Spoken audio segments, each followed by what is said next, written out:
Where will I get money to send my mom? My- Oh, why this girl not dey pick? I hope this girl no wan fall my handle. She must give me that Christmas money. Me we don't tell my friends say my daughter go send me money for this Christmas. December arrived loudly.com and not with joy, but with pressure. The kind that enters your chest quietly and refuses to leave. Adaeze stared at her phone as the ringtone echoed through her small, one-room apartment. The screen lit up with a familiar name, Mama. Her heart sank. She already knew what the call would be about. She had been avoiding it since morning. Outside, the street was alive. Christmas music blasted from nearby shops. Children ran around in new slippers. Neighbors discussed travel plans and rice prices. Everything screamed celebration, but inside Eddie's room, the air was heavy. She finally answered, "Hello, Mama, my daughter." Her mother's voice came through cheerfully. Too cheerfully, have you heard? Your uncle just sent money. This Christmas will be different, oh. Adaeze swallowed. That's good, Mama. There was a short pause. Then it came, so, when are you sending your own? Adaeze closed her eyes. Here we go again, Mama. You know things are not easy. Ah. Her mother cut in quickly. It's not about easy or hard. It's Christmas. Your younger ones are waiting. Your father is asking. People are asking people.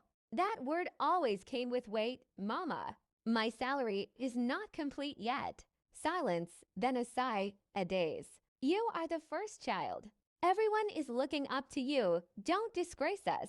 The word disgrace hit harder than a slap after the call ended. Adaeze, she scared at her phone. She dropped the phone on her bed and stared at the ceiling. Her mind raced, rent, transport, food, now Christmas. She earned little. What she earned disappeared quickly, yet every December, expectations grew bigger, like money grew on trees just because the year was ending. Her phone buzzed again. A message. Group chat, family matters greater than. Adaeze, we're counting on you this Christmas. Another message came almost immediately. You're working in the city now. Don't forget your people. She laughed bitterly, working in the city. They didn't know she sometimes skipped meals. They didn't know she walked long distances to save transport. They didn't know her shoes were tearing underneath. All they knew was December had come, and she must perform. Adaeze sat up and opened her banking app. The balance stared back at her. Small, embarrassingly small. Her chest tightened. She thought of the clothes people would wear, the pictures they would post, the questions. What did your daughter send? Is she not working? Why is she stingy? Pressure wrapped itself around her neck. Then another notification popped up. A private message from Cuddle. A man she had met weeks earlier. A man who had been generous. Ada, are you back from work? I've been thinking about you. She hesitated. Cuddle had helped her once, paid her electricity bill without stress, bought her food when she complained of hunger. And each time, he smiled and said, "It's nothing," but deep down, she knew nothing was ever nothing. Her fingers hovered over the screen. Outside, someone shouted, "Christmas is coming, oh." Inside, Adaeze felt trapped. She looked at her phone again. Family on one side, Cuddle on the other, bills everywhere, expectations everywhere, choices closing in, and December had just begun. Adaeze exhaled slowly. She typed a reply, and in that moment, she didn't know that one decision, made under Christmas pressure, was about to change everything. Adaeze stared at Cuddle's message for a long time before replying. "I'm fine. Just tired." The reply came almost immediately. "I figured. December stress. Can I see you?" Her heart skipped. See her. She looked around her room, the peeling paint, the thin mattress, the small table cluttered with unpaid bills. She typed slowly. "I don't know. I have a lot on my mind." Another reply. "That's exactly why you should come. Let me take care of you tonight." Take care of you. Those words felt warm and dangerous. Adaeze hesitated, then typed the address he sent. It was an upscale apartment in a quiet area of the city, the kind of place she only passed when she was inside a bus. That evening, she wore her best dress, not new, just clean and carefully ironed. As she stood in front of the mirror, she whispered to herself, "Just one night, just help." Cunnel opened the door with a smile that was to come. "You look beautiful," he said, stepping aside. The apartment smelled expensive air freshener, perfume, and something else she couldn't name. Soft music played in the background. She sat carefully on the couch, unsure where to place her hands. Cunnel went into the kitchen and returned with food. Proper food. Rice, chicken, drink. Her stomach betrayed her before she could hide it. He noticed and smiled. "Relax, eat." As she ate, Cunnel watched her quietly. Not like a friend, not like family. When she finished, he handed her a small envelope. "For Christmas," he said. Her breath caught. She opened it slowly. Cash. More money than she had seen in months. Her first instinct was to refuse. "I can't take this." Cunnel laughed softly. "Why not? I like helping people I care about. People I care about." She thought of her mother's voice. "Don't disgrace us." She thought of the group chat. "We're counting on you." Her hands shook as she held the envelope. "Thank you," she whispered. Cunnel stood up and moved closer. "There's no pressure," he said calmly. "But you know, adults help each other." The room felt smaller. The music felt louder. Adaeze stood up quickly. "I should go." Cunnel didn't block her. He only smiled. "You can stay if you want." Silence stretched between them. Adaize's phone buzzed. A message from her mother. "Have you sent something yet?" Her eyes burned. She looked at Cunnel, then at the envelope, then at the door. She sat back down. That night, Adaeze did something she told herself she would never do. And when she left in the morning, Cunnel kissed her forehead and said gently, "Now you understand. Life is about exchange." Outside, the sun was bright, but Adaeze felt cold. On the bus ride home, she clutched her phone as messages poured in.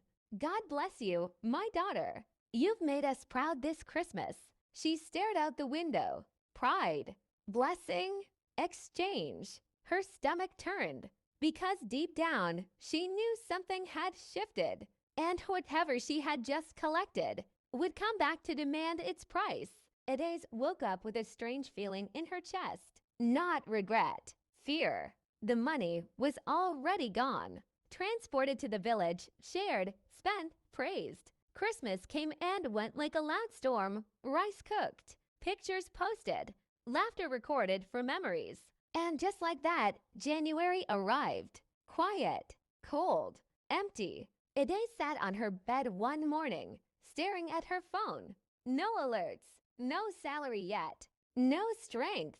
Then the message came from Cunnel. "Good morning, Ada. I need to see you today." Her heart skipped. She replied carefully, "I'm at work." His response was instant. "So am I, but I'll make time." "You should too." Something about the message made her uncomfortable. She tried to ignore it. Another message followed. "Remember, we understand each other now." Her fingers trembled.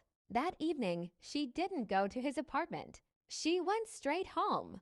By 9 p.m., her phone rang. She didn't answer. It rang again, then again. Finally, a text. "Adaeze, don't pretend.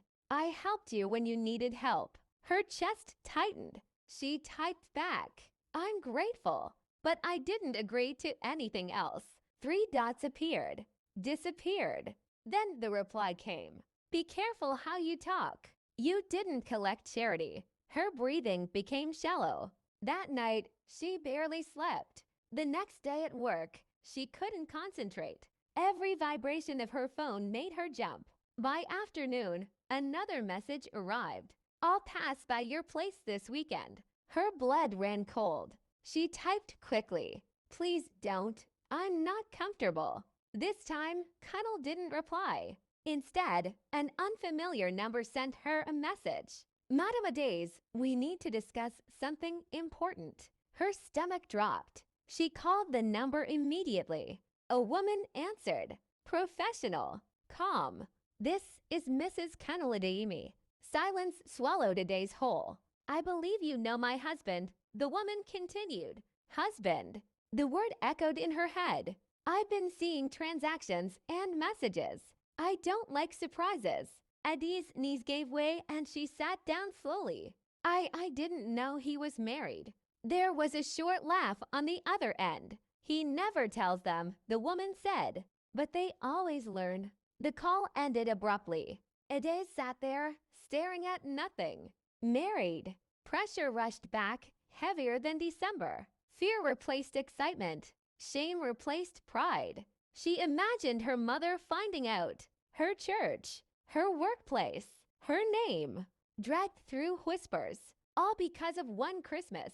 That evening, Connell sent one final message. Let's handle this like adults. I don't want drama. Her hands shook so badly she almost dropped her phone. She realized then. Christmas pressure had pushed her into a corner. And now there was no easy way out. Because the price of that help was no longer money.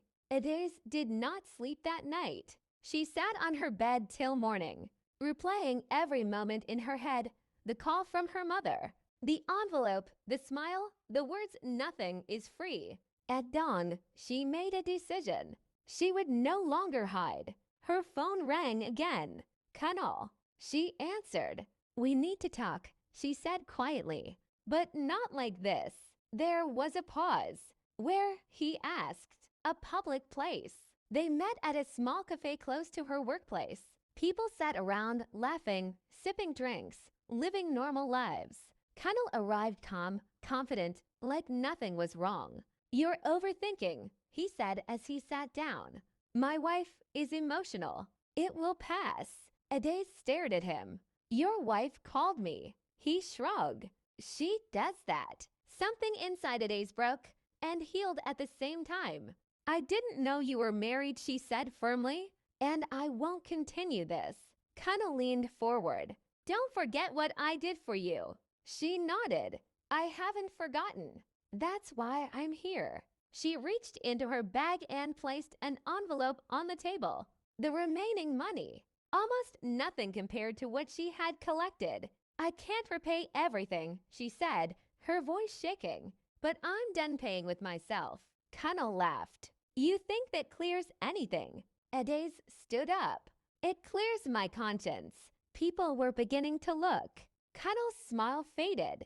Be careful, he warned. She met his eyes without fear. I already paid the price.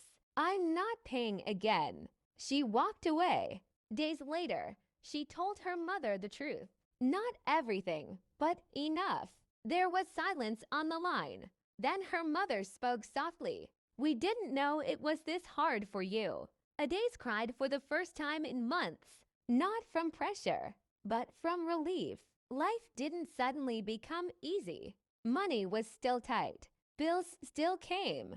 But something had changed. She learned to say no. She learned that love should not feel like debt. She learned that December pressure fades, but consequences stay. That Christmas, Adaeze stayed home.